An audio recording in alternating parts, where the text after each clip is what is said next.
കരുണയുടെ കാവലാളായ ഫ്രാൻസിസ് മാർപ്പാപ്പയുമായുള്ള കൂടിക്കാഴ്ച.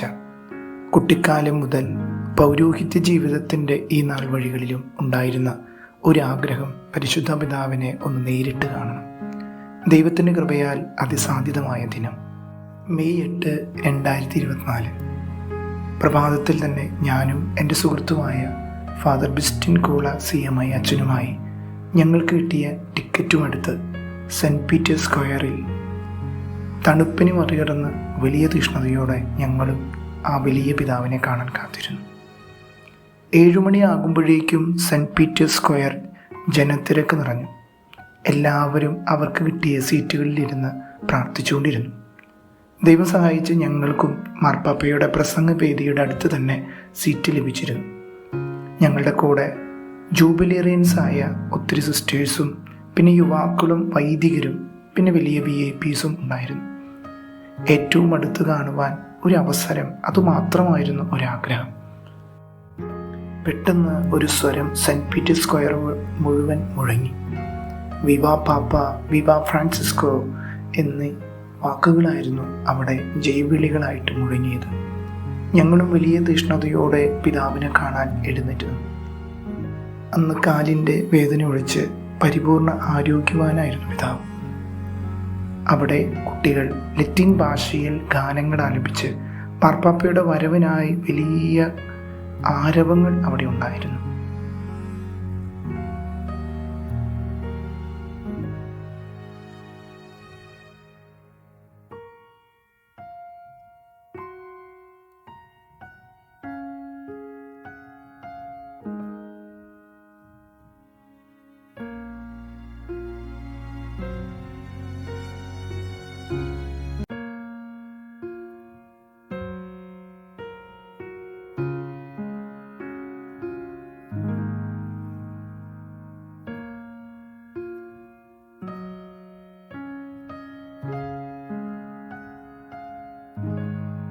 പരിശുദ്ധ അമ്മയുടെ അടുത്തേക്ക് പോയി പ്രാർത്ഥിച്ച് പിന്നെ സീറ്റിലിരുന്ന് അന്നത്തെ സന്ദേശം ഞങ്ങൾക്ക് പങ്കുവച്ചു. അന്ന് പിതാവ് ഞങ്ങളോട് ജനമധ്യത്തിൽ സംസാരിച്ചത് പ്രത്യാശയെക്കുറിച്ചായിരുന്നു. ഈ കാലഘട്ടത്തിൻ്റെ പ്രതീക്ഷ നഷ്ടപ്പെട്ടവരായി ജീവിക്കാതെ ക്രിസ്തുവിൻ്റെ നിത്യജീവനിലുള്ള പ്രത്യാശയിൽ സ്വയം ജീവൻ രൂപപ്പെടുത്തുവാൻ പിതാവെന്ന് എല്ലാവർക്കും ഉപദേശം നൽകി. അതിനുശേഷം എല്ലാവർക്കും പിതാവ് ആശീർവാദം നൽകി.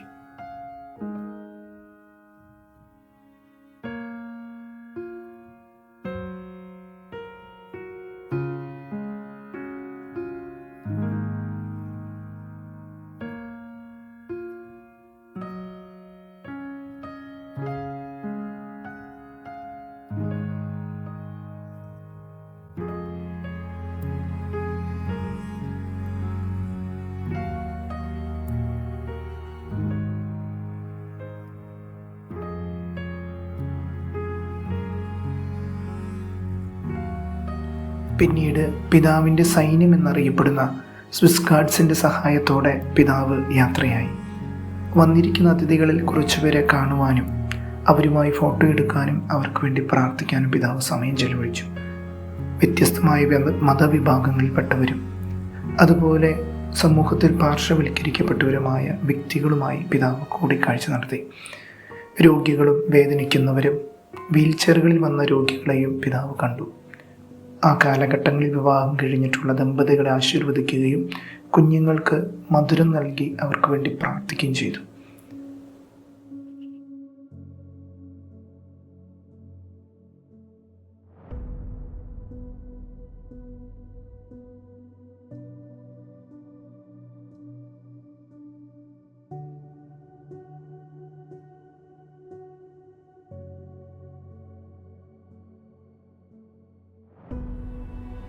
അങ്ങനെയിരിക്കെ ആ വലിയൊരാഗ്രഹം തമ്പുരാൻ ഞങ്ങൾക്ക് നടത്തി തന്നു.